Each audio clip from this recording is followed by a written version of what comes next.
Welcome everyone, my name is Fist Truck. In my never-ending search of stupidity, I decided to come up with what may be the dumbest video idea I've had yet. Smash or pass, but for the Souls-like games. Yes, it is what it sounds like, but before I give a smash or pass to any of these games, I'm gonna tell you that the subscribe button definitely gets a smash. Pass, only wants a good time if I get a friend involved. Smash, like one of those people who are hyper-religious, but also mega kinky. Pass, wants to smash, but they demand that I first become a squid. Also, smells like fish. Pass, like the person you want, but from wish.com. Smash, never shuts the fuck up, but still a good time. Smash, whips can be kinky, right?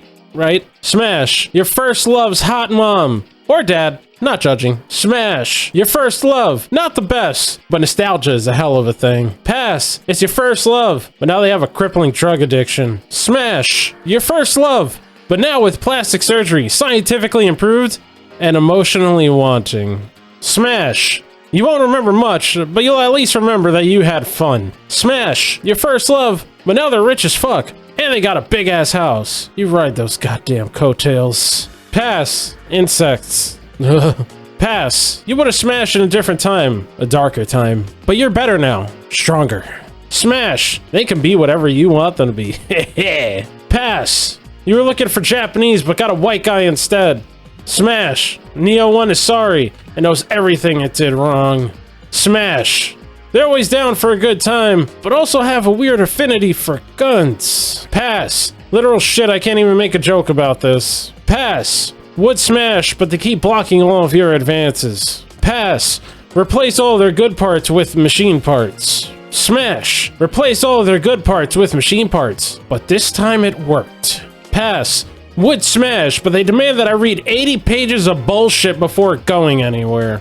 Alright, now I know that was dumb as fuck, but also we're gonna do another round of this, except I'm gonna add another category, and it's gonna be smash or pass or say hi, so that'll be kind of like the in-between there. This is gonna be more of a serious, critical take on all the games now that I got past the dumb stuff, so without further ado, let's get the next round started. Ashen, say hi. I know I recommended this game in my video, 3 games like Elden Ring you should check out, and I still stand by everything I said in that video. However, like I said in that video, Ashen is a game where you need to play through it with someone else. If you do not play that game in co-op, you are having a significantly not as good time. Blasphemous, absolute smash. I'm not sure why this one's called the Souls-like, but people call it that, so it's on this list. Metroidvania with some pretty tight combat, a crazy interesting art style, that's some weird Spanish Catholic mix-up thing, and most importantly, experience that never feels like it's wasting your time. Smash the shit out of that. Bloodborne, smash. Who's surprised by this? Yeah, the last third of the game isn't that good in my opinion, but the rest of the game is so fucking good, and then the style and everything and the combat, and this is gonna be the beginning of me sounding like a FromSoft fanboy, but I swear other games will be in the smash category.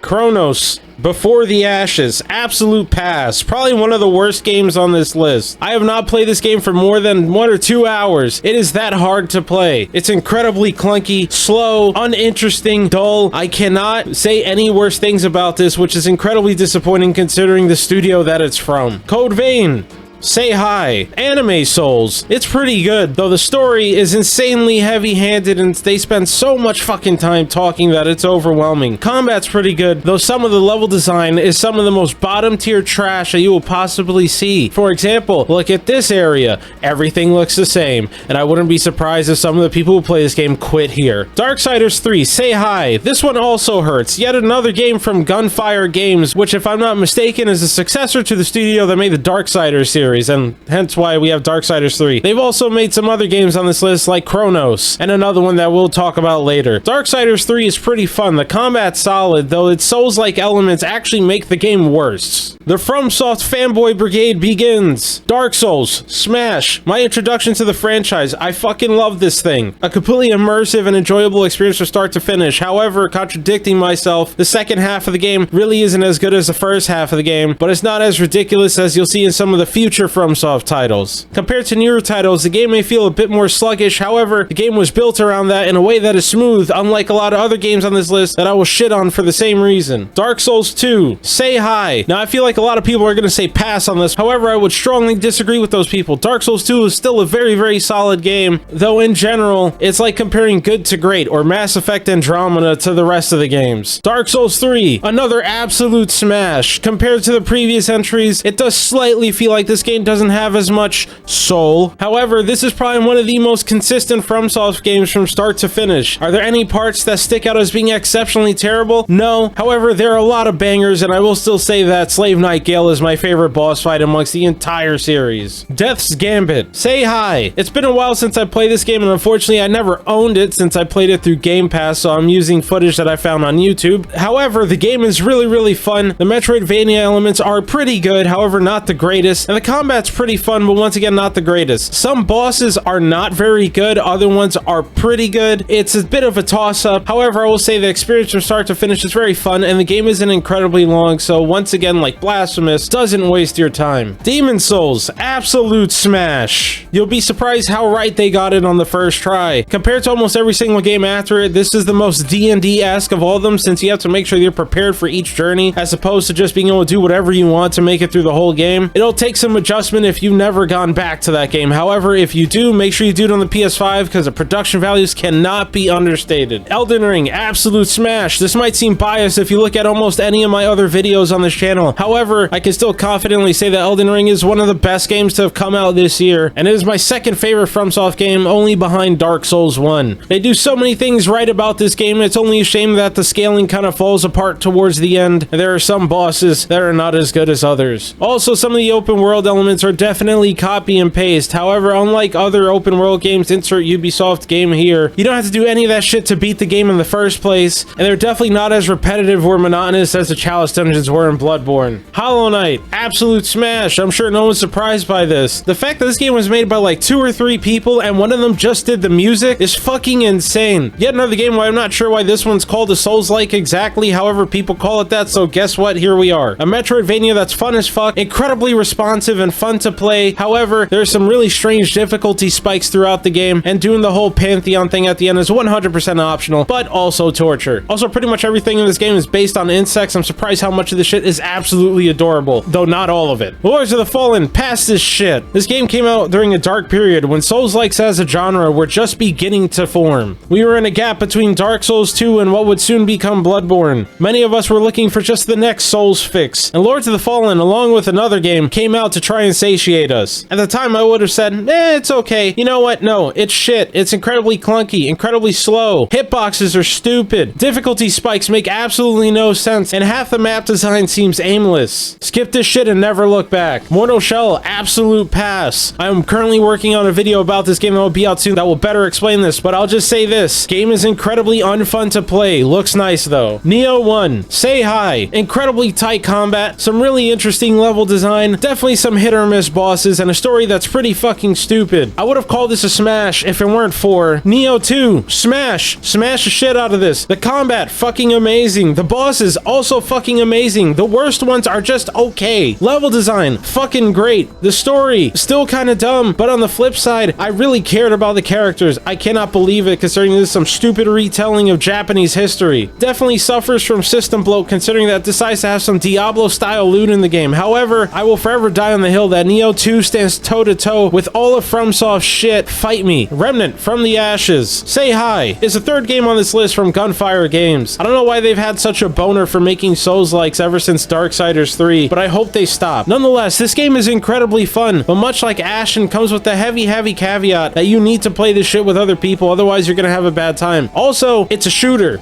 so there's that too. Also, it's got some procedural generation in the levels. However, whatever tile sets they're using are fucking seamless and really good. Also, the story in this game is just nonsensical poo-poo. Salt and Sanctuary. I feel like people are gonna hate me for this one, but this is gonna be an absolute pass. Pass this shit. Never play this, never look at it, never touch it. It is one of the least fun, most excruciating experiences you will ever have in your life. This was the other game to come out during the dark times, along with Lords of the Fallen. I don't get how the fuck this got a sequel. I don't get how the fuck people like this game. If you do, more power to you. However, middle of the road to not great combat, that, coupled with god-awful inconsistent platforming, coupled with fall damage, coupled with a handful of bosses that actually require you to have tight and consistent platforming, I cannot emphasize how unfun of an experience this is. Sekiro, shadows die more than once. Smash, obviously. Sekiro does one thing and does it really fucking good. The combat's incredibly fun. People with small brains will say, oh, it's just a rhythm game. So is every other game that you play if we're just boiling it down to hit the right buttons at the right time. Now, after defending Sekiro, the thing I will shit on it for is that it does one thing really, really well. And I kind of get sick of doing that one thing compared to the other FromSoft games where I play through them over and over and over again because of all the build diversity. The Surge, pass. The second game on this list that was developed by Deck 13. This game feels like they learned some of the lessons from Lords of the Fallen, but still didn't learn the lesson of making your game fun. Sometimes you get an overall aura of jank surrounding this game. Unfortunately, I don't have footage of this, however, there was definitely a time where my character got to the top of an elevator and then fell through the floor. The Surge 2, Smash, Deck 13's third game on this list, and holy fucking shit, did they learn all the lessons from the games they made beforehand. This one's fun. The level design is incredibly natural, but also intertwined like spaghetti, but elegant spaghetti. Bosses are pretty whack, however, I will give them some credit for trying to freshen it up by having you target individual limbs on the boss, and that impacting on how the boss fight goes. Yes, I know they did this in the first game, but once again, the first game sucks. Compared to the first game, you could tell that there's just that little oomph that pushes it from being meh or bad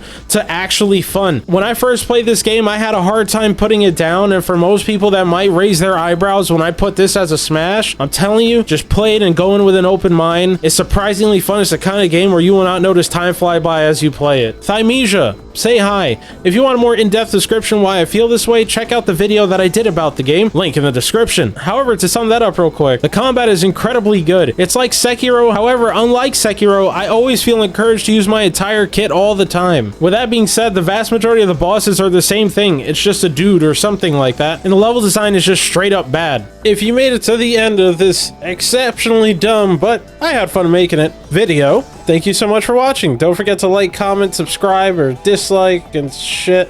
Speaking of shit, don't forget to wipe before you shit.